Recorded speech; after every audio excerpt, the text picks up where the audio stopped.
like you're hiding in the bush. Some toughs come by, some kind of like Mad Max style, motorbike gang. You just hide in the bush and go, and they go, it's just some bloody duck. And they just keep going. Why would you draw attention to yourself by making any noise? They go, what's that noise? And you go, oh. What's that rustling in the bush? Do they have ducks in Australia? Yeah, well. Do they have ducks maybe in that's Australia? A sign of the post-apocalyptic world that ducks have come to Australia. Enrico, our listener from before, our Australian listener, do you have ducks in Australia? This is an ignorant question. We could Google this, but instead we're... No, this is a more efficient process of gathering information.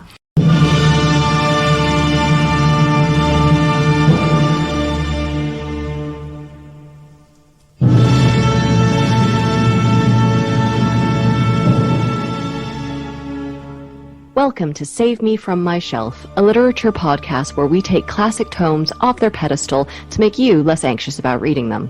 Our jokes come from a place of love and for a specific teaching purpose. However, if you think that making fun of great literature, and maybe some mild swearing, is offensive, this might not be the podcast for you. Hello, you are listening to Save Me From My Shelf. This Cornish pasty over here is Daniel. And the Vermonster is Abby. It's a type of sandwich. It is a type of sandwich. You laugh at me every time I eat It's got fruit in it. Right, should we read some letters? Because we are still playing catch-up from Christmas. Checking them twice. That's the problem. Went further Christmas. You know him. Alright, this one is for you in particular. There's a little request for accents. I don't know how I should read this all in the accent. What accent do they want you to do? They want Belfast. Okay, can you do that? I can't promise Belfast, but I'll try just Ulster. You just gotta talk through your nose like James Nesbitt. Do you want to do it? They didn't want... Nobody wants my accents. We can both try. We can both try. I'll do the Ian Paisley. So, this is from Laura. Just a wee note to say how much... This is why I didn't do it. Just a wee note to say how much I enjoyed the last episode on the Lion, the Witch and the Wardrobe. I'm a theology student from Northern Ireland, so a Lewis episode was a real Christmas treat. Measuring Worth, hermeneutic edition, made me cackle very loudly. That's good to hear. Probably shouldn't have listened on the bus. One of them buses they have in Belfast that you can cackle on. That said, I was disappointed not to hear Daniel adding a Belfast accent to his repertoire. There you go. Since you were struggling for Christmas-themed books, maybe Little Women for next year. Thank you both for FMS. I never say that. It's a joy to listen to. Thank you, Laura. I hope that was not too offensive. No. We're gonna get letters after that. Yeah, it's fine. Yeah, so Laura, we do actually have Little Women on our long list. That is one of the things that we've come back to over and over again as this would be a good Christmas text. So you and I are on the same page, friend. Stay tuned, maybe next year. Those are not going to be our Christmas choices this year. So we got another letter from somebody named Emily.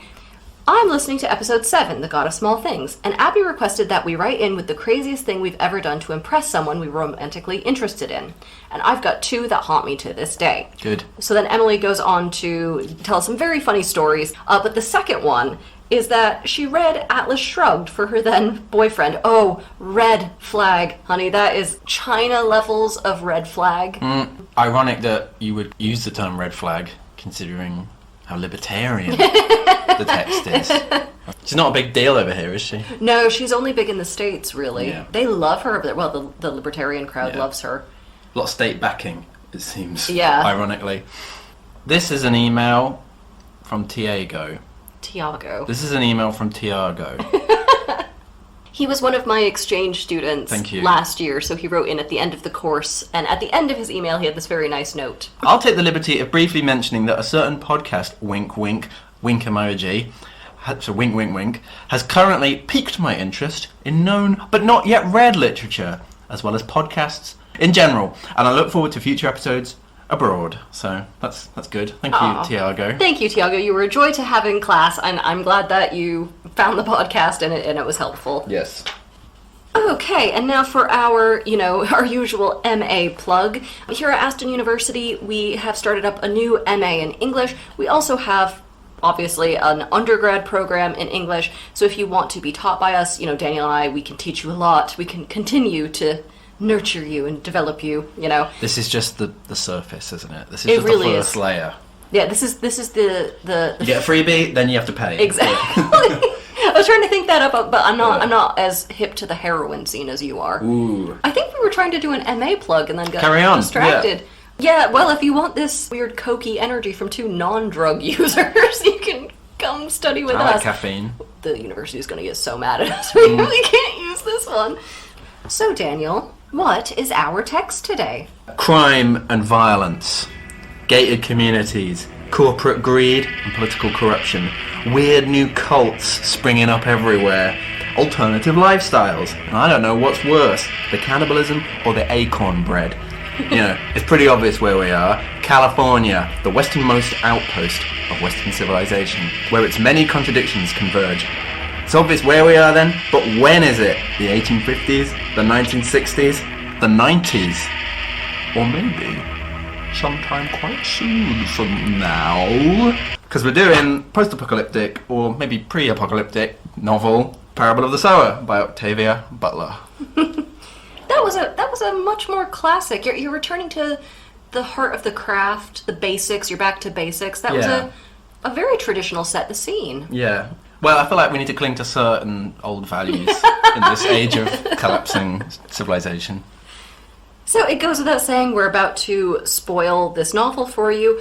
Oh, the content warning. Oh, God, yeah. Yeah, just, okay, general apocalypse, full stop. Pretty much anything you can imagine in an apocalyptic novel, it's probably Nuclear here. bombs.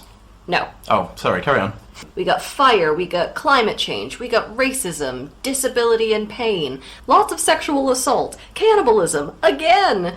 Just about as much variety of violence as you can imagine. I mean, Daniel and I just kind of thought we'd play the comedy on nightmare mode in this episode. So, good luck to us. Good luck to you, sir. Yeah. I want to give you a hand for, setting up this text for us. A severed one severed found one. in a canyon. That's such a joke. Would you like to do some background, please? Of course. Ooh, So, formal today. Yeah. We have formal Daniel in the house. Octavia Butler. She was an American science fiction writer, started writing in the 1970s, died in 2006. Her first big hit was the time warp novel, bit of a fun adventure, Kindred, which she wrote in 1979. It's a good book. I love this book. If you think that Parable of the Sower is too dark for you, I would really recommend Kindred. Not to say that's not dark, but it's Slightly easier going. it's a much more of an adventure Yeah. romp with than like a sort of side garnish of harrowing rather than harrowing being Well, the entree. I think it's a pretty twisted book actually, but we'll talk about that anyway. But yeah, no, it's easier going though. She also wrote Blood Child in 1984 and Fledgling 2005, among other things. Parable of the Sower, it's a sort of dystopian or maybe post-apocalyptic or maybe pre-apocalyptic. It's kind of hard to tell, isn't it?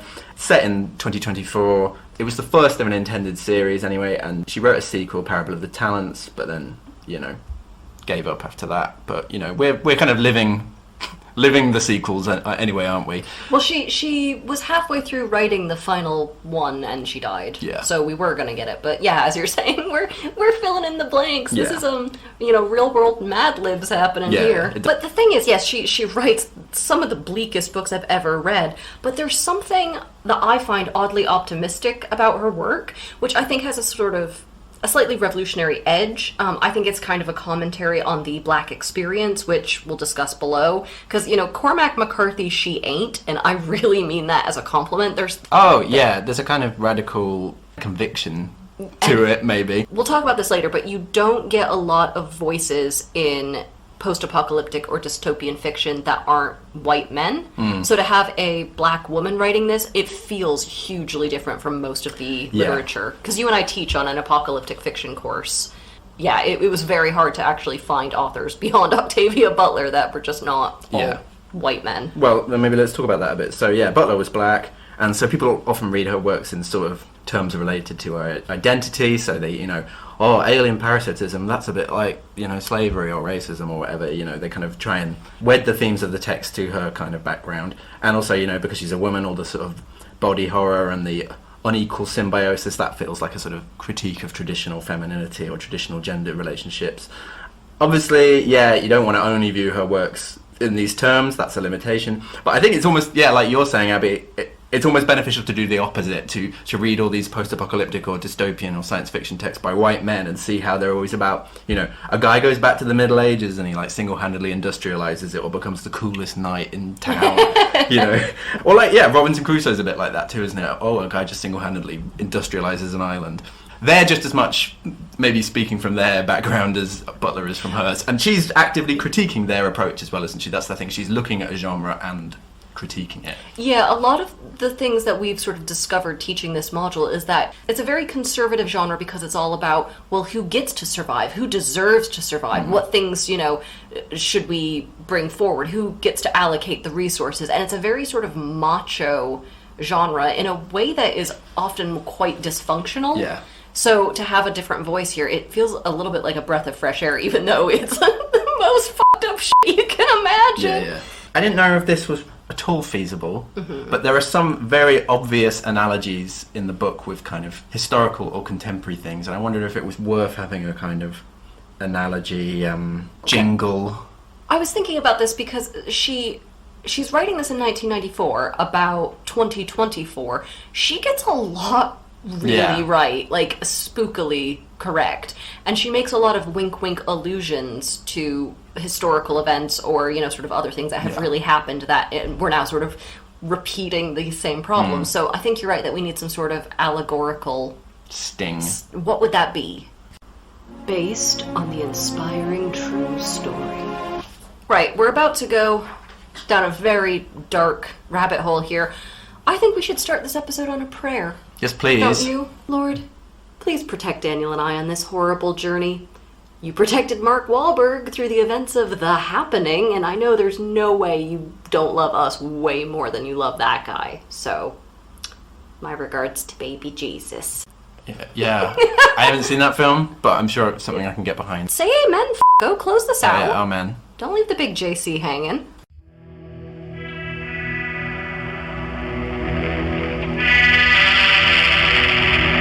So, Parable of the Sower.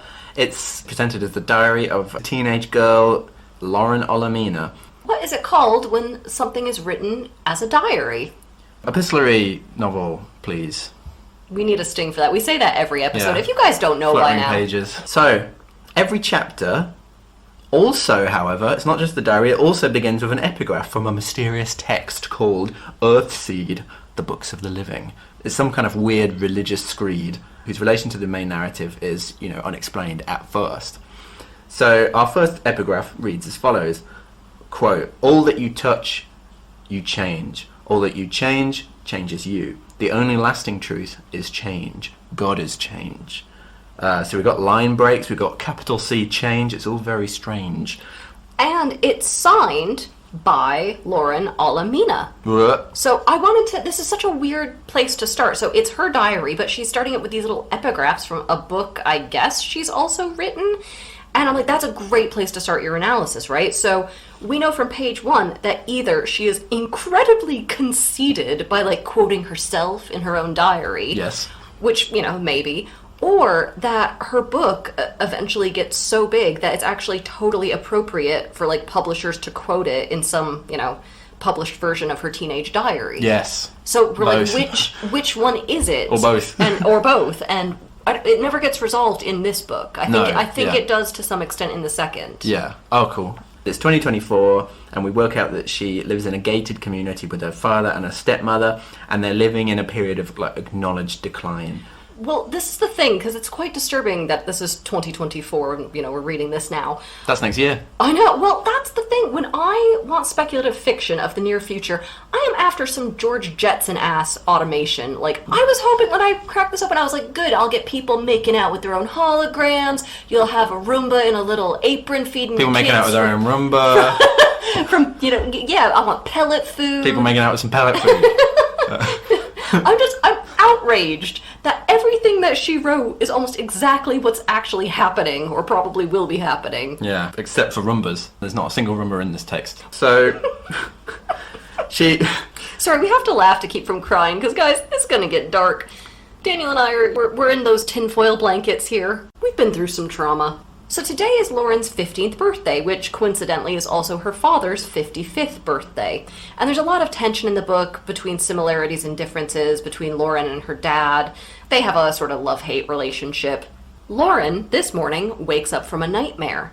She was learning to fly in her dream, but fire came out of nowhere and sets her alight, and it's really horrible. And this will become thematically important. Just remember, fire and destruction, clipping her wings. She's a precog.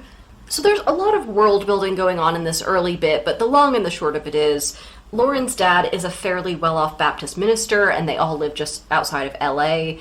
And I'm going to tell you right now, whatever he is praying for, God ain't answering. He's about to get seriously holy ghosted. Now, there's a lot of tension because Lauren is secretly a non-believer, or at least not in, quote, that God, the Big Daddy God. Love that guy. Tennessee Williams. Also, the way she frames that, the Big Daddy God, man, if only I had taken Psych 101 and I could figure out what that meant. Thank you very much, Sigmund Freud. Back to the world building. So kids aren't even really allowed to go to school. Nobody ever leaves the house unarmed. Water is so incredibly expensive that if you go out looking clean, it means that you're probably rich and you're definitely going to get robbed. So Lauren's family has special dirty going out clothes. They're Sunday worst, basically. Gasoline is so expensive, no one uses cars anymore. Most people in the US are homeless now. There's a new drug out that's called pyro that basically turns people into incredibly violent arsonists, so you have to be really careful about running into them or about fire in general. It's so dangerous you can't even risk stopping to help injured people anymore. Don't worry, it gets worse. Hey, Lauren's mother was a drug addict of something called Paracetamol, and she died when Lauren was very young. Her father remarried Corey and had a bunch of sons with her. They're all en route to getting baptised, and Lauren introduces us to her half-brother, Keith. I think having someone called Keith is the true dystopia. I just can't get over him being called Keith. Quote, he's my stepmother's favourite. 3 smart sons and 1 dumb one, and it's the dumb one she loves best. No. So Lauren has this quite snarky, funny attitude. I quite like her. Oh, no, yeah, I like her, yeah. So, Keith's dream is to leave their suburban town, Robledo. Are you going to laugh every time you say his name? Funny Keith. And seek his fortune in LA nearby. But obviously the city's a very dangerous place, but then again, so too is their town. So yeah, as Abby was saying, the street poor are dangerous. Well, where we're on this kind of bike ride, this expositional bike ride, she sees all of these rough sleepers and, quote, at least 3 people who weren't going to wake up again, ever. One of them was headless. Daniel, I thought I'd have more time to process the world that we're living in, but we're off. We're off to the races. And it's trauma fodder leading by a head. So Lauren glosses over all these different scenes of decay and immiseration. There's lots of malnourished and kind of maimed people. But she's actively glossing. This is not just literary laziness, because she's making a special effort not to look. Why not? Because she has what she calls hyperempathy syndrome. So this is an organic delusional syndrome that she got from her mother's drug addiction when she was pregnant with Lauren. So the conceit here is that it makes her experience others' feelings, so pleasure and pain alike, and she sometimes even shares their symptoms. I'm actually an empath. By the way, I looked this up. I was like, that's not a real thing, is it? Of course it's not. I'm an idiot. But she talks about how when she was a kid, before she got her period, she used to actually bleed through her own skin if she saw somebody else bleeding. And her brother Keith, who wasn't in any actual pain, used to fake getting cut to mess with her. And she would try to beat his ass, but it only felt like she was punching herself. And her dad doesn't think that the syndrome is real, so there's a lot of really interesting ableist discourse. Her dad is very much like, mental illness isn't real, just do some vitamin C tablets about it. But the important thing is that despite her dad not thinking it's real, he hides the condition from everyone outside their family. So Lauren's kind of not that well liked around town. Conceal, don't feel. Aw, stitch that on a pillow. Yeah, it's Frozen. What? How have you seen Frozen? Well, you sit down in front of a telly with Frozen on and you watch it. That's how I did it. So Lauren goes around with everyone thinking she has sort of this resting bitch face, but actually she's secretly in pain most of the time, and nobody knows. I don't want to sound a little bit moralistic, right? But the impression that Lauren gives of her little gated community, her very privileged world, is also kind of dysfunctional, isn't it? She talks all about childhood brawls, like you were saying, and also lots of teenage sex. That's not right, is it? They have sex very young in this book, at like 12. Yeah. I was really... Maybe I'm just a that's what I thought. Am I just one of these... Am I just an old stick in the mud? But I thought that's it's a sign of it's a sign of a dysfunctional community. Or a community without much of a future, so these kids are aging quite quickly. And they've also got bugger all to do. Yeah, exactly. Yeah. So we get the end of this kind of expositional bike ride. She reaches this fortress church, which I thought was a cool image. It's a bit that's a bit of a post-apocalyptic, like medieval. The church is this new centre of authority. She gets baptised. She muses a bit more on Christianity and its various inconsistencies. And she's like, well, what if God is something else altogether? And, that's the germ of, the seed, if you will, of her future theological creation. What if the only lasting thing in the world is change? Yeah. And lo, God said, go forth, Lauren, and give us the premise to madmen. That's silly old mate. I was thinking of Heraclitus, but whatever. You could be madmen. Heraclitus is obviously pales in comparison. You love Mad Men. And I've never even read a word of Heraclitus. Exactly. I'm trying to make a joke here, and you're bringing in Heraclitus. The weeping philosopher.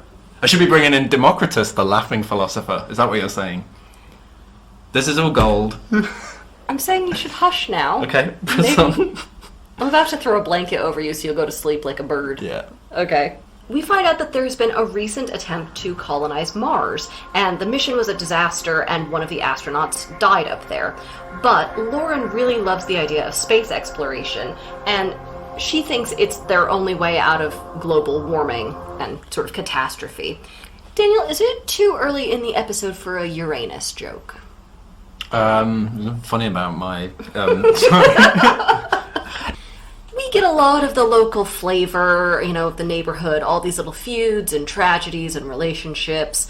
And there's an increasingly fundamentalist family, the Mosses. So the patriarch of the family, he started his own little religion, kind of like what Lauren is trying to do.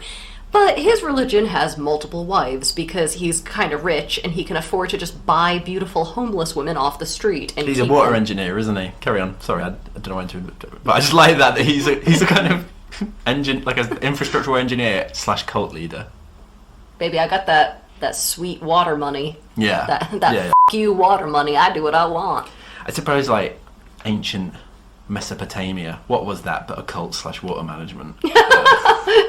Kind of crossover. Okay, so Lauren, who's black, she and her dad are black, they think a lot about sort of new forms of slavery. So either sexual slavery, like, Mr. Moss and his wives that he buys, or like the wage slavery of factory towns, which are kind of coming back. And that's where, if you guys have ever read The Grapes of Wrath, you'll know exactly what I'm talking about.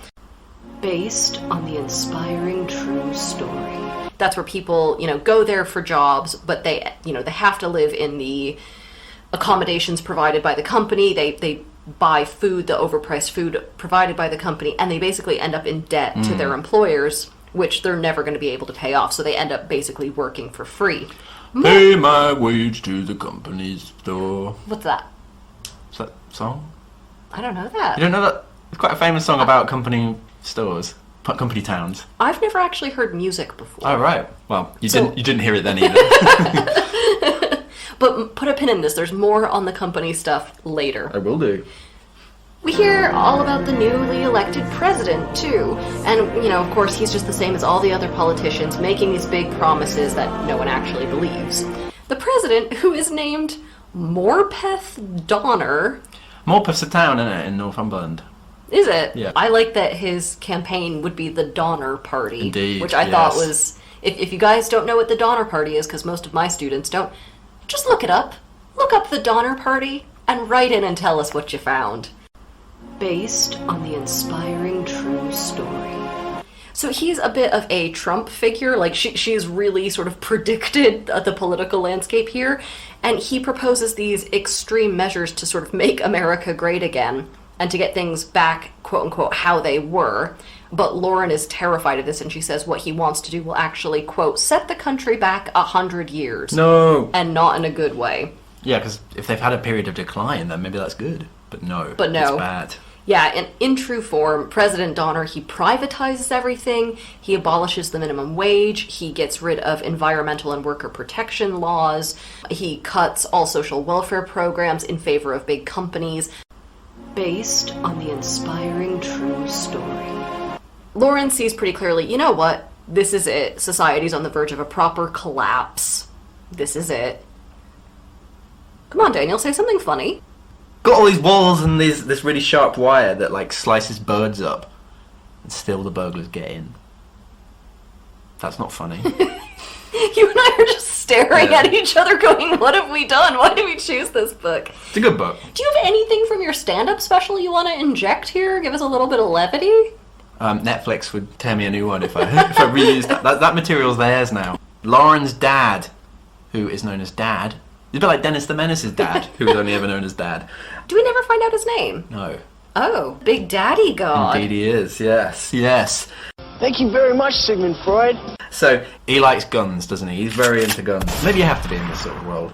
He has a silenced submachine gun, and I thought that was cool. Is he a mafia goon? / Baptist preacher. I'm sorry, have we transitioned to Fat Sam's Grand Slam Speakeasy all of a sudden? Yeah, the mega churches. Send you boys to the pearly gates. Yeah, so he takes a bunch of kids out into the woods for target practice. With the silenced submachine gun? I don't know, but the point is, it's just, he thinks that all the kind of neighbourhood teenagers need to get good with guns. Oh, I think Norman Rockwell did a painting of this. So Lauren wonders, if I were to shoot a person, would that, if I killed somebody, would that hyper-empathetically kill me because of my condition? Anyway, they're in the hills, they run into a feral dog. Now, little bit of lore, a little bit of Parable of the Sower lore.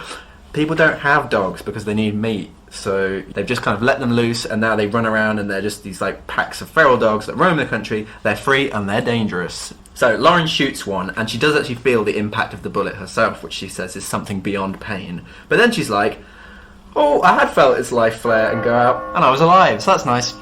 We all have formative episodes of shooting dogs, don't we? And this is hers. Yeah, she's had her first blood.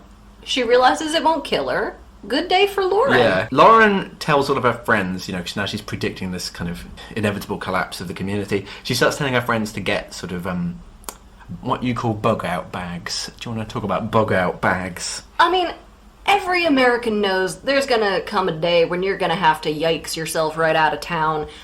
I grew up with a bug-out bag. You have a tornado comes down, some natural disaster. You have your papers, you have a change of clothes, a hammer, some duct tape, some food, a water bottle, change of shoes. Just your emergency bag. Yeah, so she has a bug-out bag, like any patriotic American. I would say the tradition of the bug-out bag is the thing I'm the most patriotic about after, Mount Rushmore. And she says that they need to start learning about everything they can do to survive in the wilderness. She gets into trouble for doing this, for scaring people, and her friend's parents don't really like, Lauren saying this to their kids. But her dad is like, okay, I'm telling you off, but you are ultimately right. We just need to frame this differently. It's all about spin, isn't it? It's all about the PR. We need to teach people to prepare for the, inevitable collapse of our community as sort of just a fun, hobby, entertainment thing, not as a kind of fear-mongering thing. It's just a pleasant weekend course in survivalist techniques. It's nothing weird. Fisher Price's My First Prepper set. Anyway, the community starts to amp up its security, and they even get a neighbourhood watch. This is because of these kind of repeated burglaries. Some burglars do come, nonetheless, and they pilfer fruit. Scrumping apples, weren't they? They were scrumping, bit of post-apocalyptic scrumping. I'm confused about this, right? Because they have no water. They have the dyingest lawn in California. How do they still have allotments going? They never quite fully explained that to me. Whatever, it's been scrumped now. It's gone. You don't even need to question it. There's a bit of debate in the community about what they should start doing with burglars. Should they shoot to kill? Corey's like, what about thou shalt not kill? And Lauren's dad says, Nehemiah 4:14. Ooh. Just out-Bibled her. Because Nehemiah is obviously much more important than Leviticus or where. Is that the one with the commandments? Exodus. I just hope that everyone sort of does a live studio audience Ooh, Yeah, when I he did. says- I actually out loud was like, wow. What is Nehemiah 4:14? Well, if you remember from our Robinson Crusoe episode, when you see references like that, look that up. Lauren does that. We don't even have to do it. Lauren does it. And I looked and rose up and said to the nobles and to the rulers and to the rest of the people, be not afraid of them. Remember the Lord which is great and terrible, and fight for your brethren, your sons and your daughters, your wives and your houses. So it's fine to fight, the Bible says. That night, more thieves come and they try to poach rabbits that this family are kind of raising in for meat and pelts in an old garage. Corey's freaked out that things could turn ugly, and she and Lauren's dad have a row, so there's this kind of sense that not only is society collapsing, but so too is the family unit. You know, father and stepmother are having a bit of a row too. Ooh, Yeah, good microcosm, read. macrocosm. I like this bit. Just one of the things they learn is to harvest acorns to make acorn bread. And the dad's like, people out beyond our walls don't even do that. They're so stupid. They think you can still rely on barley for bread. Take that, Robinson Crusoe. Acorn bread is some Great Depression ass food. Yeah, I was really like perversely into it. I'm like, ooh, it's like that one winter in Little House on the Prairie where they make the black bread. That shit you read when you're 7 and it stays with you the rest of your life. Just turn the toaster down, I would, but whatever. So we get a little more of Lauren's religious development. Quotes. Hooray. Yeah, yay! So Lauren tells us, sometimes naming a thing helps one to begin to understand it. And the particular God is change belief system that seems right to me will be called... What's she gonna call it? Wrong. She calls it... Vermonsterism. There we go. They're in California, dummy. That's what they should do, though. Vermont is the chosen land. They go to Canada, but frequently in these texts, Vermont is the place where people can go away and be happy. First state to abolish slavery. You told me this the other day. Yep, sorry. One good thing I've heard about the place. Sorry. She wants to call her religion Earthseed, and she came up with the name while gardening. Who would have thought? Because she was thinking about the way plants seed themselves. They have no ability at all to travel great distances on their own power, and yet they do actually travel. What about tumbleweed? That's still not on its own power, it's the wind. Right, so carry on. Oh, you really thought you had something there. Who are you, Lauren? 15-year-old girl. Fictional girl. Leave her alone. That was the saddest gotcha I've ever seen. I mean, we can talk about this in the analysis what the parable of the sower is, but is this heavy-handed? She never explicitly says... The book ends with it. Yeah. But I think it's not heavy-handed because she's trying to come up with a non-Christian religion, but then the analogy is with Christianity. So there's It something still works. there's a contrapuntalism there. Ooh, contrapuntalism. Why are you wearing a monocle? I just have a problem with one of my eyes.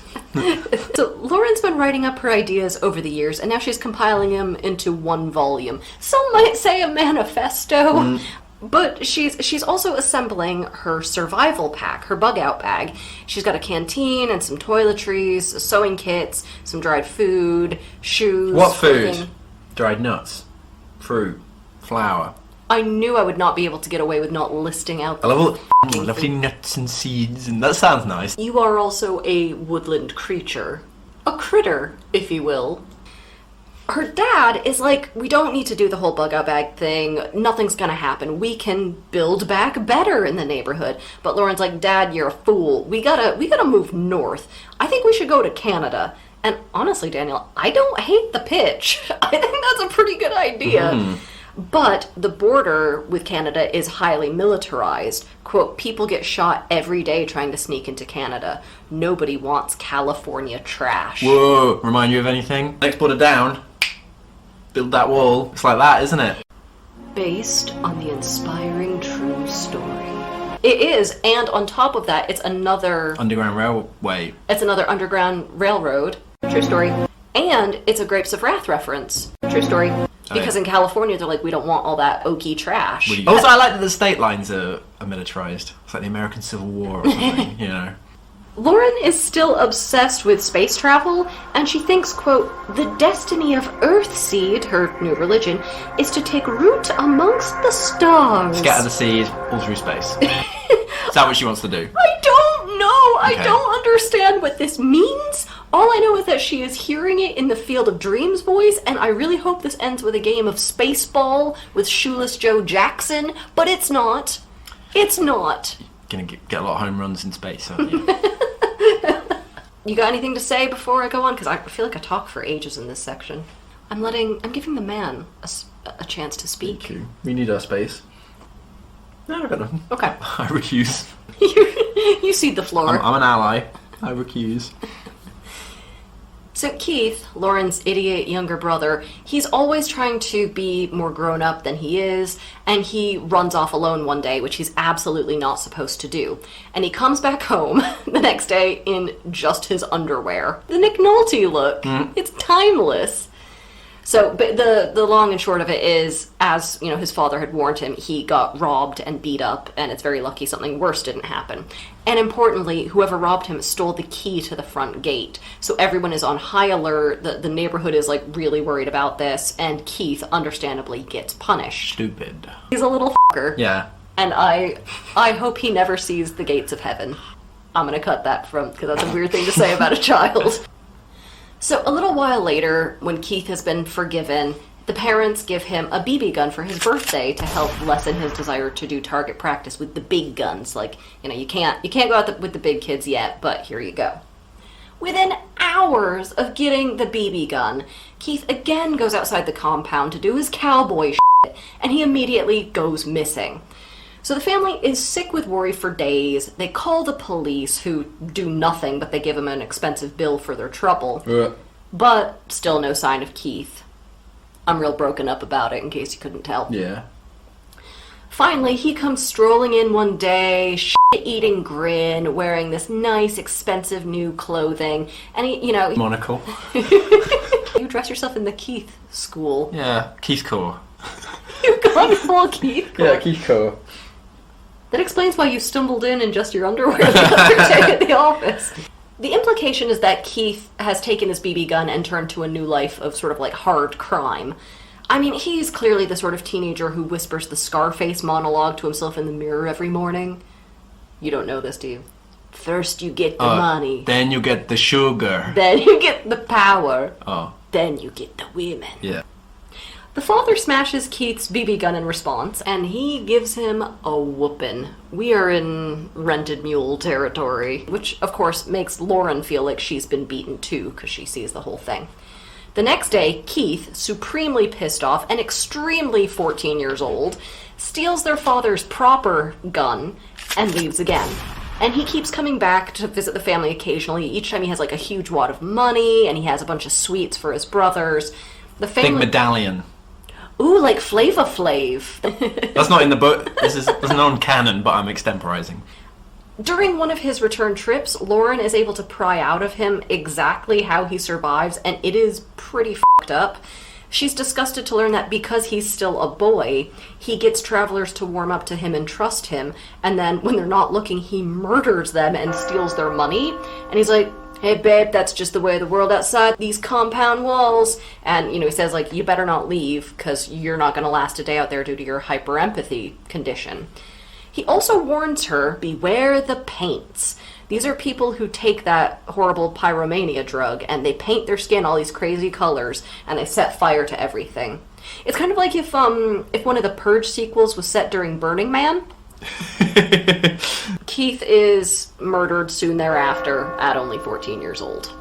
Screw that guy. Yeah. Keith, we hardly know ye. I imagine they all sort of toasted him and they're like, Keith was related to us. Yeah. So, neighborhood's falling apart, there's more robberies, more violence. Lauren is like, yeah, these incursions are killing us slowly. Not killing us softly. Killing us slowly. Meanwhile, quote, something new is beginning, or perhaps something old and nasty is reviving. So we have all this, this news about a nearby town that's been taken over by a company, and it's going to turn into a kind of big company town. The people of this town are going to have to work for a pittance and live on the company property. Oh my god, this book is like passing a kidney stone. Yeah, yeah. And this is, again, she sort of predicted this by looking to the past, because aren't there, Google towns, and I think Zuckerberg is trying to start a Facebook town. I think Musk has, a... Zuckerborg is going to be called, isn't it? St. Zuckersberg. Based on the inspiring true story But Corey thinks it sounds like a pretty good place. Maybe they should go there. Maybe they should make an application. But Lauren and her dad are kind of like, yeah, I know what's going on. This is like the old company towns. Well, I have a very lame prefab here, and this is a joke I've used with you more than once. Goody. I wrote, the company town is taking the means of production and turning it into the cruels of production. Yeah, I quite like that. Yeah. Really? Because you didn't like it the first 5 times I've used it on you. Things need to be beaten into me like that. You're like an Etch-a-Sketch. It's great because I can tell you things. Gossip, secrets, hidden treasure, and a mild shake and it's gone. One day, Lauren's father disappears on his way back from work. They send out a search party, and the most they find is the severed arm of a black man, which could be Lauren's father, but they're just not sure. The family is like, okay, we can safely assume that he's dead, whatever happened to him. How are we going to make ends meet, though, without his salary? Lauren steps up and she starts doing some of his sermons at the church, and apparently she's very good at it. We got a little preacher in the making. The daughter of a preacher man. Alright, so here's the big, final scene of Act 1. One night, some pyro junkies break into the compound, and they just set everything on fire. And as everyone's running around, they just start murdering people who, are trying to save themselves and their homes. Lauren grabs her bug-out bag and manages to run off, but she has no idea if her stepmother and half-brothers manage to escape or not. I do feel like Lauren's dodged a bullet only to be shot by 700 bullets over the course of this novel. She spends this horrible night away, and the next day she goes back to find people ransacking what's left of her house. And this world operates very much like a video game, where anytime somebody dies, you immediately go over and see what cool loot they dropped. She meets up with the only other 2 people from her compound who survived. A young man named Harry, and one of that religious fundamentalist dude's young wives, Zara. They break the news that Lauren's stepmother and all of her brothers were killed. With nowhere else to go, the 3 of them band together. Lauren starts disguising herself as a man to make the group seem less vulnerable, and the prefab I wrote is, it's a vegan sausage fest. Yeah. So they decide that... You still got it. after you looking bored into the middle distance, Yeah. F this guy, I'll make him laugh. Yeah. So they decide to walk to Canada, where they hope conditions will be better. Wait, you really glossed over a lot of cool shooting and stuff. Is that why you weren't reacting to my... I was just thinking, where's all this cool stuff? Where's the bit where, where's the cool bit where she goes back to the burned neighbourhood the next day and these, poor people are rooting around her house, and she sees the dead body of a pyro, and they go, respect her body because she died for us. Yeah, so there's this weird solidarity. They think it's just Hobbesian nightmare, but actually there is a solidarity between all these kind of nutters. Yeah, the pyro was somehow doing some sort of class-based revolution instead of just being out of your mind on drugs. Yeah. Zara, she lived out beyond the walls of the community before marrying the polygamist, so she has some street smarts. Harry, he's a kind of nice little himbo guy, isn't he? He likes to trust people. But Zara's no. Everybody's out here is going to con you. Yeah, even sweet little children, even infirm little old ladies, everyone's big old ladies. Little young ladies. All salty big children. Yeah. This annoyed me a bit. I thought it gets a little bit like a young adult novel here, when they're all kind of you're street smarts and my nouse, and we're going to go on an adventure now. They go to buy supplies from this kind of fortified Walmart. Otherwise known as a Walmart. Could you imagine what Walmart bingo must be like in this day? I don't know what that is. They leave town and start trekking. Quote, we became part of a broad river of people walking west on the freeway. That 70s Horse with No Name song would go down a real treat right about now. They're all heading for Route 101. Not Room 101, it's a different book. And that'll take them north to Oregon, home of oregano. So it all gets a bit of Grapes of Wrath, or maybe Empire of the Sun, or The Road, or something like that. Lots of refugees walking along a road. Do you pronounce it Roth with an O? Roth, yep. Why are you wearing 2 monocles? They walk in the day and they camp out in the brush at night. Fires are illegal because of the high risk of forest fires.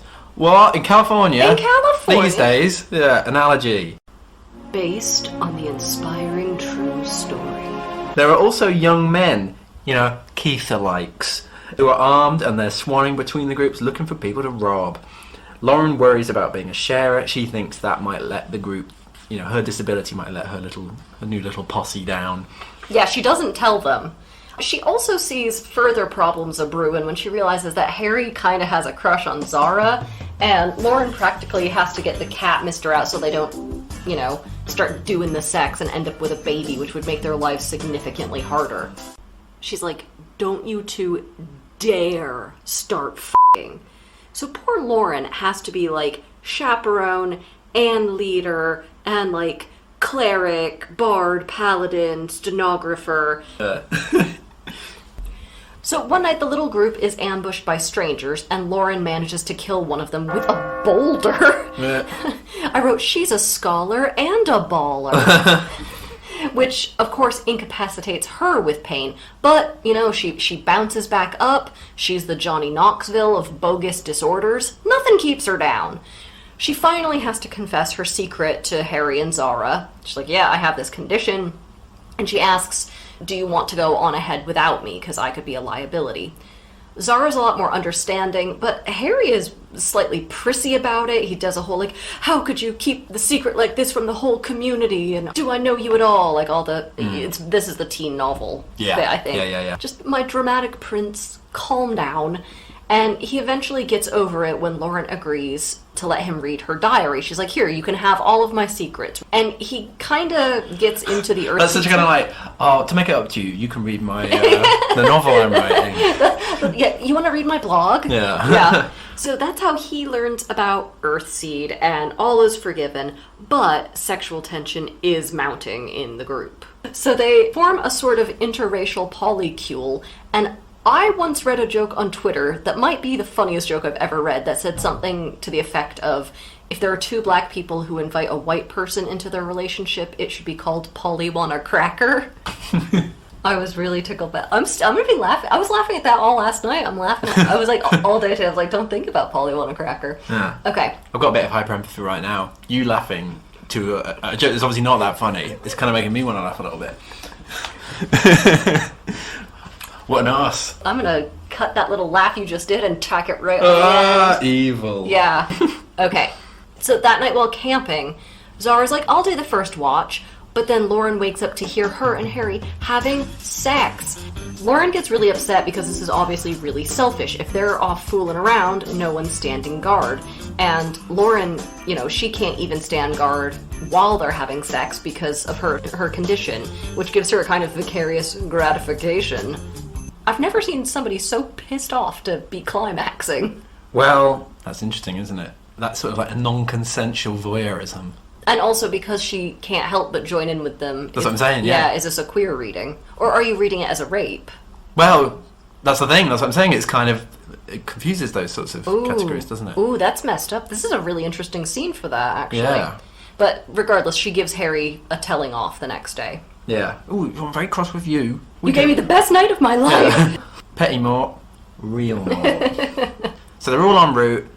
Here's the thing, they have to buy drinking water from private water stations. So these water stations are very dangerous places because people are gathered there and then they get robbed by opportunists. Oh my god, this book is so, it's just bleak on every Yeah. front. I am rattling my tin can against the prison bar windows. Just let me out of this episode. I don't want to sound like a total innocent, right? But I don't think people would be this horrible. You saw people getting into fistfights over toilet paper 3 years ago, right? I didn't see that. All my places, everyone was very, Man, where I was, mellow. people were aggressive. Oh. At one of these stations, Lauren helps to stop a thief who was stealing water from two refugees with a baby. These people start shadowing our trio, and they look like, quote, potential allies. These people are called Travis and Natividad. The baby is Domingo. Travis. We're in California. Yeah. You got your Keiths, you got your Travises. You'll have your Skylers. Ooh. Maybe we'll meet an Indigo, or a Blaze, or a Sage. Just guessing, just spitballing. Yeah. We're gonna meet a lot of new people on the road, so I think that we should put in a ding whenever somebody joins their little group. Lauren eyeballs the man. Quote, an unusual deep black complexion, skin so smooth that I can't believe he has ever in his life had a pimple. Looking at him makes me want to touch him and see how all that perfect skin feels. Ooh. Nice. Yeah. Well, she's clearly all, she's gotten a little taste of the Zara Harry action. Oh, exactly. Yeah, maybe. I just put that in my diary. I want to touch his lovely pimple-less skin. That's weird, isn't it? Do you want to read my diary? Yeah, so when she starts preaching Earthseed to the new people, she says, change is ongoing. Everything changes in some way. Size, position, composition, frequency, velocity, thinking, whatever. Every living thing, every bit of matter, all the energy in the universe changes in some way. Travis, he says, sort of like saying God is the second law of thermodynamics.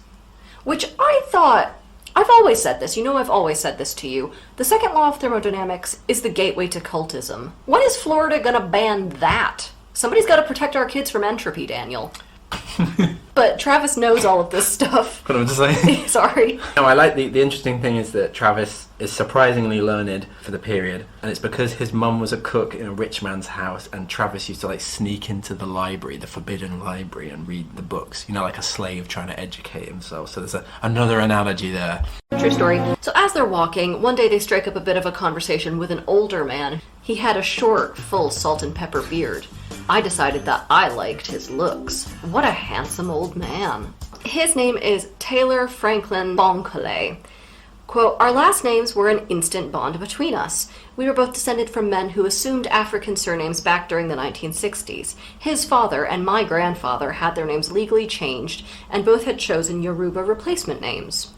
So this guy, Boncole, he is 1 year older than Lauren's father would have been. 57.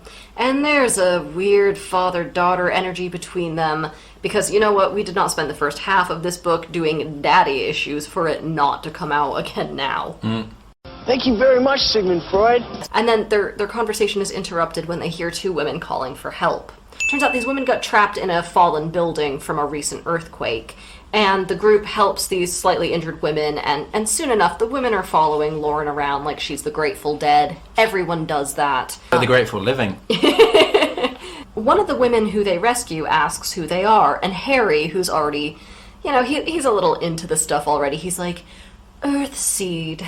And the woman who, like any sane person would do, she asks if there's some sort of cult, and if they are, can she please just walk with them for protection without joining? Taylor Boncole asks if he can join their group too, and Lauren gets all eyelash fluttery and is like, oh, daddy, you already have. They get to Salinas, they buy supplies from another of these sort of fortress shops. There's lots of kind of machine gun mounts and stuff, which I thought was kind of cool. It's Fallout 4, basically. Sure. They buy more guns and some other supplies.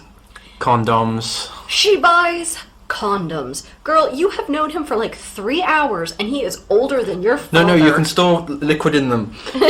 Water, I mean. No teenager's main squeeze should be overdue for a prostate exam. He is like one of those 42-year-old T-birds. There's a come on, immediately. So, Lauren buys a radio. That tells them not to go via San Francisco, which they'd planned, because the whole area is in chaos following this earthquake that's just happened. Quote, scavengers, predators, cops, and private armies of security guards seem bent on destroying what's left. Meanwhile, the rich are flying away in helicopters, in that sort of way that they like to do. This isn't funny at all, No, Daniel. Yeah. That night, they wake up amidst this kind of skirmish. They have to keep quiet to survive, but Bancole's gone missing. But then he turns up with a child whose mother got killed in the shooting. And Lauren's pretty unhappy about this because a kid is seriously going to cramp their style. Then, to keep the boy quiet during this continued shootout, Natividad, the mother of the other group, suckles him. Another Grapes of Wrath moment. True story. She's working real hard from Grapes of Wrath. Yeah. I hope she's paying the Steinbeck estate some kickbacks for this. Yeah. Borrowing quite heavily. Yeah. But generally, the posse is growing, isn't it? That's the point here. Also, Lauren kisses Bancole, despite thinking him a vain old man. She is in a much better mood about that toddler joining the group, though, after she gets to, like, second base. So, they're both in love with his beard. Ha ha ha ha. That's funny. She makes that joke. It's not my joke. They're 10 strong now, and there's a lot of overlap between if they're a cult, a family, an army, or a neighbourhood. That's nice. Couldn't it just be all of the above? Lauren decides it's time to have a serious discussion with Boncole. She can't do it with him if he's just going to ridicule Earthseed. So she tries to explain the whole concept of her religion to him, and he says, It sounds like some combination of Buddhism, existentialism, Sufism, and I don't know what else. And I was just thinking, though, okay, I can't imagine how cringy this conversation must have been for him, a 57-year-old, to be kind of lectured about this, like, airy-fairy new religion. You and I are far closer to Lauren's age than we are to Bonkale's age. And I'm just thinking about if one of our first-year students tried to talk to us about... I'd be so pissed off. I would be so mortified. No, I'd be fuming. Why? I feel like the arrogance of that person. But the important thing for Bonkale is that she's an 18-year-old he wants to have sex with. So he's like, yeah, namaste. Would it be crazy if we had a hug with our tops off? He sort of humors her, right? And he tells her an important principle she's left out. If everything changes, then even Earthseed is going to change. Her writings are too vague, too simple. The more people she converts, the more people are going to interpret it for their own ends. And she's like, oh my god, you're taking me seriously. You're actually engaging with me on this. Come to me, my antique lover. And then they do it, and she's kind of kinky about his beard. Then Bonkale asks Lauren to leave the group and run away with him. He says he owns about 300 acres up north, and his sister and extended family are already living there. And Lauren's like, no, not unless the group can come with. My cult is a package deal with me. Love me, love my Earthseed. And she's like, if we all move up there, we can use your land to start the first Earthseed community. Can we have the bit where they see a feral gang of cannibal teenagers? There's all these boys, and they have this kind of pregnant girl with them, and they're all eating a leg. Yeah, I can't believe this is the third episode in a row with a blood orgy, but they kind of just shrug it off. It's, they look at these cannibalistic teens and they're like, another damn day. I'm a little concerned by how many books we've had in a row with a blood orgy in it. Like, where are we going to go from here with people eating things they're not supposed to? Is our next book going to be Pac-Man fan fiction? Because I got some. More shootings. More encounters. They adopt some more waifs and strays. A starving woman called Emery and her young daughter, Board. That's a joke. The kid's not called Board, but I was thinking like Emery Board. like Kangaroo and Roo. Anyway, they allow them in on trial basis to see if they can trust them or not. How many more vagabonds can Lauren adopt, though? I'm waiting for this to turn into a Tiger King situation. These people, Emery and her daughter, are escaped debt slaves, debt peons from a farm. Next, they take in a single dad, Grayson, and their daughter, Doe. Do I like that name or do I hate that name? He was planning on having a few more kids, I think. Doe Ray, and then, me, a deer, yeah. Grayson is understandably cautious, and Lauren thinks something's really off about him. Grayson is way too jumpy. They discuss Lauren's quote-unquote sharing, and they discover that Emery and Grayson both have hyper-empathy too. Surely a hyper-empath would know hyper-empath, because it's like when you point two mirrors at each other. You double feel... Oh, that's messed up. Yeah. Oh, I hate it. Oh, stop it. Take it away. That's how we know. I don't want to think That's how we know it's not real. That's why Grayson was being so secretive, because, he didn't want people to know about his condition. Anyway, it turns out that the modern-day slavers, you know them, you love them, they pay more for sharers because they can't fight back as easily. You're not going to Spartacus things if you're going to feel every pain that you inflict. This is the corruption of the modern world. Bring me back the gentleman slaver of Robinson Crusoe. Exactly, yeah. So things get worse and worse. I mean, we're almost right at the end. One night they get caught up in a firestorm, which was a literal tornado that caught on fire. I don't remember this bit. I think I skipped over it. Okay. Seems like a climax. You'd think. Yeah, but I missed it. I feel like the climax actually happened when her compound got burnt down. The climax sort of happens in the middle of the novel. Post-apocalypse, anticlimactic, form, content, enmeshed. I like that. So they finally make it to Bonkale's property, but instead of finding his loving sister and family waiting in his buildings, they find instead charred ruins and a bunch of human bones. Bless this mess, I suppose. Bonkale is obviously devastated. He goes to the police in a nearby town, but not only do they refuse to investigate, they call him a liar and said he probably never even had a sister, and they steal his money. The Earthseed group decides, you know what, we might as well stay on this land because no place is safe. So why not here? Lauren plants some of her old seeds that she brought with her, and she hopes that they'll grow. And they name their community Acorn. The novel ends by quoting the titular parable of the sower from the Bible. The short version is, like, when you scatter seeds, which is meant to mean religious teachings, some of them fall on the path, some fall on rocky ground, some fall into thorns, but some seeds will fall on good soil and grow. The end. Hooray! I didn't love a lot of that.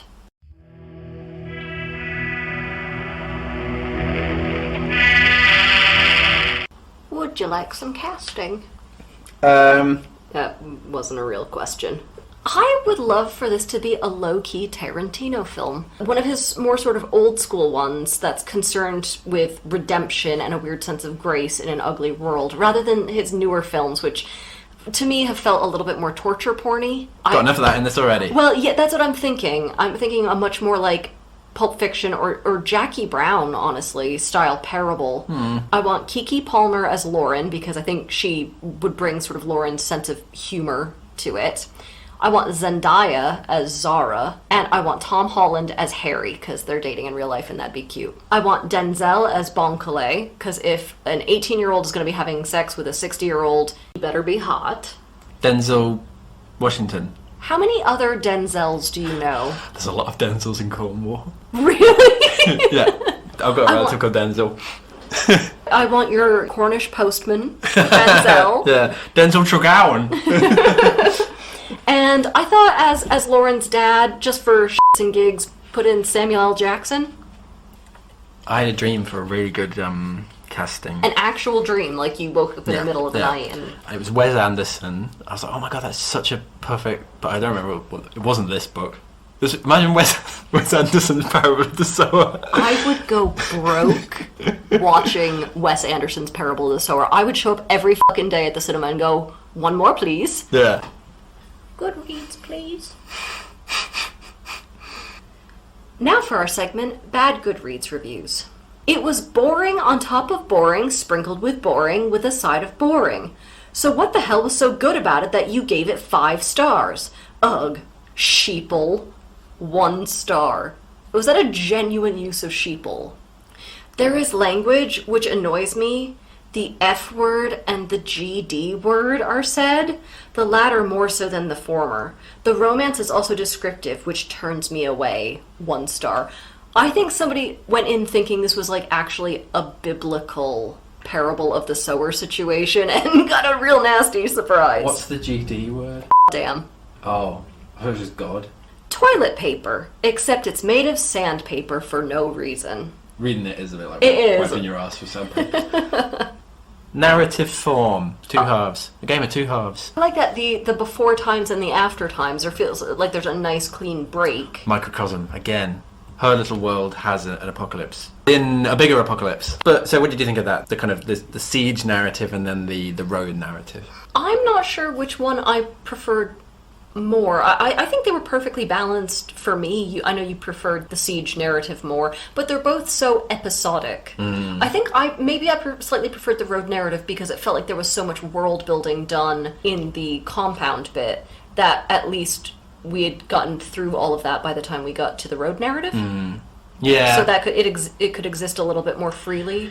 Yeah, I kind of didn't like that actually. I think one of my favourite things about like speculative fiction is them just like breadcrumbing us the stuff about the world. I liked all the kind of the survivalists, them trying to survive, but also the weird like they're kind of conservative and often quite like bourgeois, like middle class suburban values, and trying to make those gel and in fact they often do very much gel that kind of that siege mentality and like a kind of property owning middle class mentality. It felt more satirical. Well, that's the thing is there's a lot of this. The first time I read this, I was like, this book feels a little bit weird, especially sort of written by a black woman. I was like, is this pro-gun? Is this anti-homeless? There's something quite conservative in Lauren's outlook. But then you see that these sort of attitudes that have shaped her, because she talks about like, well, I still get my own bedroom at home, blah, blah, blah. And I'm like, there are people on the street. Yeah. Like, most of America is on the street. You're being a little bit of a snot. Yeah. And I think Butler here is being quietly satirical about, like, these are the conditions that have led to the world being like this. Yeah, no, of course. Unreliable narrator klaxon. Yeah, I just thinking about the sort of road narrative where they're, I guess, vaguely aiming for Canada, but it is kind of all over the map. It's like, San Francisco, no. Here, there, no. You know, like, Bon Calais' place. It's a spinning compass. Yeah, despite road narratives having a sort of linearity to them. This one is confounded in that. I got actually quite a few Lolita vibes here, where you just sort of bumping traversing around all over, and oh my god, Bancola and Lauren! I didn't even think that. I wondered if she borrowed a little bit from Lolita in that. Yeah, the depravity of American culture as well. A little bit with all the fortified shops and churches and things. Here's my hyper empathy theory. Okay, but I don't think it's a real thing. So, well, it is a real thing, but I don't think it's like an actual sort of physiological condition. Okay. Well, if you don't like seeing other people get hurt, that's not that unusual, is it? I wouldn't really like shooting someone either. So I kind of thought it's in this sort of highly alienated and medicalized culture, but also one in which everybody's really cut off from each other, and any kind of empathy is pathologized. That's kind of what I thought was going on. So that she's just, and there's that bit where she says, it doesn't work for sound, so I can hear someone screaming and it won't affect me. Certain parts of her humanity are atrophied, but certain parts are still intact, whereas other people are just why should I give a shit? Keith says that, doesn't he, when he shoots someone? She says, doesn't it even bother you that you took someone's life, you killed a man? And he's like, nah, it doesn't bother me, I was scared at first, but after that I felt nothing. And it's surely he's the one who's kind of damaged, not her. Oh, that is such a great reading. I really like that. I mean, obviously you can still have that it's a real condition, but it's still telling us something about this hyper-cruel world, that to care about others and to feel others' pain is a disability. And it's interesting as well that her dad, who is trying to be a good father, but also trying to protect her, the fact that he's it's not real, you can overcome this, and I'm you're a religious leader, you should be preaching empathy, and then he's got his submachine gun. Yeah, exactly. So the dad's relationship, that maps perfectly onto that as well. Yeah, it doesn't practice what he preaches. If we're talking about the form, though, can we talk about why there are so many epigrams? So every chapter we get another little verse from her Earthseed thing, and I will admit that all of her cute little thoughts, her little manifesto, I just saw that and I'm nah, that's a song in a Tolkien novel. Skip. I just instantly... Text within a text type stuff, yeah. But it is slightly hard to avoid. Are we being converted? Yeah, I quite like the little epigram, so maybe I was converted, but... I mean, because as we go on, at first I was rolling my eyes about she's coming up with her own religion, because she's rebelling against Dad, the Baptist minister. And over time I was this is a perfectly reasonable thing. Yeah. It's pretty level-headed for a teenager. I expected, I'm give me some Gnosticism, bitch. That's where I would have been at 17. Yeah. But also, I kind of feel what's the point of saying just changes everything, and that you need to consciously embody change, because it's so incredibly wide, isn't it? Yeah. What's the point of founding a religion if it's not got all kind of mad stuff in it? Rather than just being things change, try and push it in your direction, but you've got to accept that sometimes you can't. It's just some kind of weird activist stoicism. Well, but I wondered if that was Octavia Butler deliberately responding to all the other sort of male apocalyptic texts, where it's, you have to actively steer things in your direction and fuck everybody else and be really aggressive with it. And here it's more, I move with the tide, and I'm not going to be horrible about it. I'll be stoic in a different way, not stoic I'm such a big, strong man, I can kill my zombie wife and not even flinch. Every man's dream, isn't it? No, you're right, yeah. It's a more gentle... It's still about praxis. It's still about having agency in a changing world, but it's more gentle. Yeah, you don't... Or less kind of domineering. Yeah. No, you're right. But I think retreading a lot of these same patterns as well is really interesting. The company towns coming back, the idea of colonization, the fact that she recalls that all the time. She recalls all the slavery, and yet she's we'll go colonize the stars, we'll rebuild. So it's that idea of middle class privilege that she's grown up in, that she's going to repeat quite a lot of these same problems. Yeah, she's not a pure heroine, even though if her belief system tries to circumvent some of the shortcomings of previous ideologies, it's clear that there are some glaring hypocrisies in what she says, but I quite like which I liked. No, that's good. That made for a more interesting reading than if she were an absolutely perfect Mary Sue. Yeah. What about all the sexual violence? Because there's loads of it in the text that we haven't really covered, but I kind of felt it almost felt a bit prurient or sensationalistic. You were saying about all the gun stuff. It felt like one of those kind of right-wing American shock jocks that says what would you do without a gun? The rapists have come into your home, and there's a lot of that in this, isn't there? And it was quite upsetting to read, isn't it? There's a lot of rape in it. We have really toned glossed down over it. A lot of stuff that happens in this. It felt weird, but I couldn't quite feel offended by it. I think in part because of the tone in which it's written, which is these horrible things happen. They have been happening. I think that she calls back on the past so much, and she's like, it's not that this is the future. These are things that have really happened, especially to black women. I mean, I know that that's a sort of catchphrase in the sort of dystopia community. It's like, oh, it's a dystopia when things that happen to black people now start happening to rich white people. But so for me, I felt like it was a bit of a commentary on that, and especially like the fact that Lauren is constantly dusting herself off and going, "Well, that was traumatic. We keep going." Because I mean, I talked about that before, where I view this as sort of. It seems on its surface like a conservative text. You know, the homeless are bad, being middle class and owning property is good, guns are good.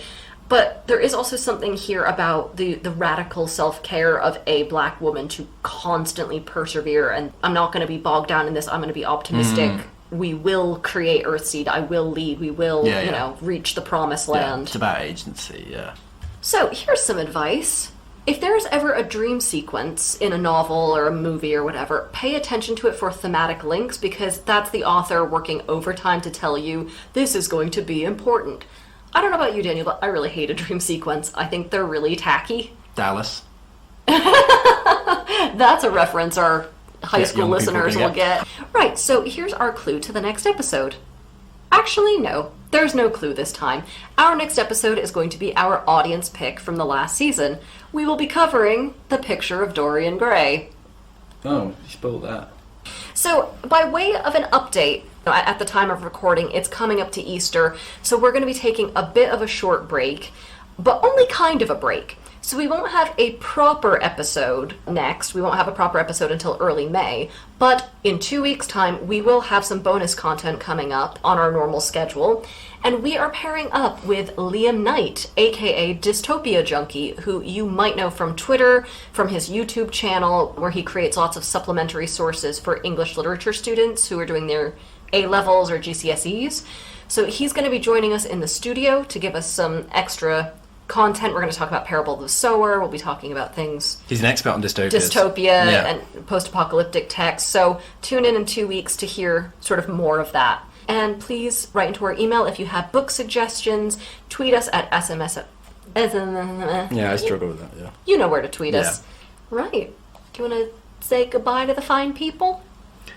See ya next time. See you till next. Goodbye.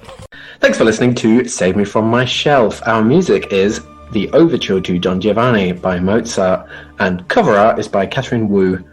Our thanks to Aston University's Centre for Critical Inquiry into Society and Culture for funding the startup of this podcast. Contact us at savemefrommyshelf@gmail.com or at smfms_podcast on Twitter. And do not, I'm going to remind you, do not forget to rate, review, and subscribe. Do not forget. Thank you.